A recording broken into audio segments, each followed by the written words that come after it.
Ang aking pumpkin rice. Tingnan naman, ang sarap at ang bango ng kalabasa. Ayan, pagisa-gisa lang tayo. Sibuyas, ahos, at ang aking oink-oink. Season ko with oyster sauce. Ang konting cornflour.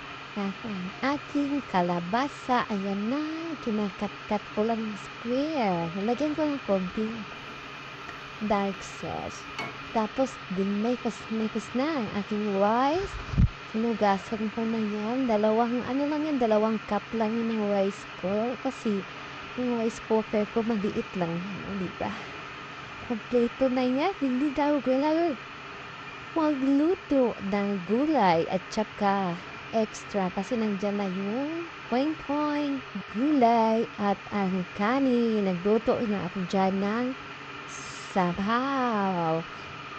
Gusto ko yung lasa ng kanin. Malasa ang kanin kasi nahalo mo siya sa lagyan mo siya ng lasa. Ayan. At lagyan mo na. Kunti lang din yung tubig yung lagay mo kasi mas masarap yung matigas-tigas kaysa soft. O, diba? Masarap talaga yung matigas. O, hindi.